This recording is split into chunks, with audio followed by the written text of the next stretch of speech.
TA can also be looked at as someone for the students to emulate. So that would involve arriving promptly, being dressed appropriately, and having an attitude of how can I get involved, how can I help, and be supportive in that way. When a TA shows up late, when we've already kind of got it organized, then we're really put at a disadvantage as far as utilizing the services of the TA. And when the TA, how does the TA dress? The TA ought to really be an example. TAs, they wear short shorts, or gals that wear tight blouses, or fellows who come in wearing sandals, and fellows with cutoffs and T-tops and all this sort of thing, you know, tank tops. That sort of dress just isn't appropriate. It's true you're not an instructor, but on the other hand, you ought to really be supporting the whole scene that we want here.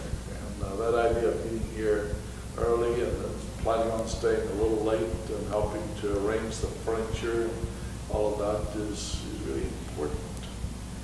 I think one of the things is sometimes when the TA remembers a piece of equipment like a skeleton, if I'm getting into teaching, if Val's getting into teaching something, and you remember that as a TA that it was really important for you when you were a student, that you had that piece of that teaching aid, that you even say to the instructor, would you like for me to get the skeleton? Would you like for me to whatever, in that kind of way. So I kind of define what a teacher's assistant is in that kind of way. Do you have anything else to add to that? No. Well, to add also, being a teacher's assistant is someone who helps with students individually as well. Helps in the classroom. I think of a TA in many ways as a communicator, and someone who's in between the teacher and the student, and they facilitate the communication. Sometimes the information, the student didn't quite get the words or wasn't quite sure what they were hearing. The TA can help by relaying information from the teacher. I think that's where you really fit in as a TA, in that I'm aware that whenever I demonstrate, even though I demonstrate it very specifically, very clearly, that at the same time as the people go back to the table, they totally forget everything that I've said or showed them in the meantime. And all I've done is just broken the ground a little bit. So it's really important to have TAs that can go back and in another way say to the student what was just demonstrated.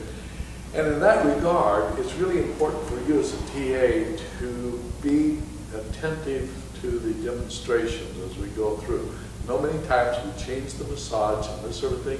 And that's why it's really important for you as a TA to observe what the new catchwords are. What are the new analogies? What are the new statements, the new way of saying, the new way of moving?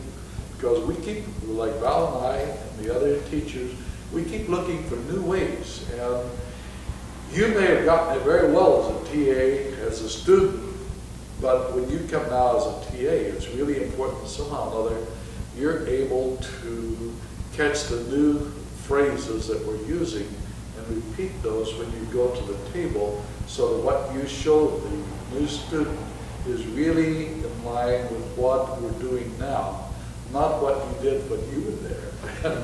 So some interesting things happen along that way, Val. If I can add to that, another thing that happens when a TA is present and is participating, the students pick up their level of interest as well. And they're looking, wow, there's a TA, and they're looking at the demonstration. They want to learn it so they can teach it to me, and in a way that honors the student and the TA by having this work as a group, and that sort of keeps the energy level up and keeps things moving in a real positive way. So I like to look at it that way. The real killer on that is for you to go back to the table and say to the student, well, that's not the way we learned it when I was going to school here, but let me see if I can help you, you know? And, you know, it's kind of like The new student doesn't know that really massage changes all the time. And so it's kind of like they wonder about credibility and all of that. So showing it the way you learned it or the way you thought you learned it. It's real interesting for me. That's true. You know, some things we haven't changed, Val, about the massage at all. And students will come in as TAs and they'll say, well, that's not the way I learned it when I was here. And really, that's the way we've been teaching it. We've been teaching it that way. I remember ever that since. happening. And what really happened, as a student, you didn't get it, okay? And that's one of the values of being a TA is come back and hear it again to see if you have the nuances as far as the technique is concerned. Do you happen to remember what that technique was? But it was something real.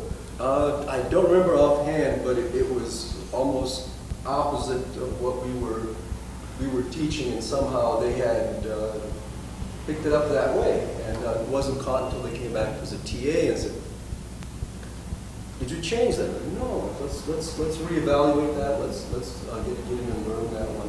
And I think so. The real thing for you as a TA is to really get in close and watch the what is being demonstrated and listen to what the new words are.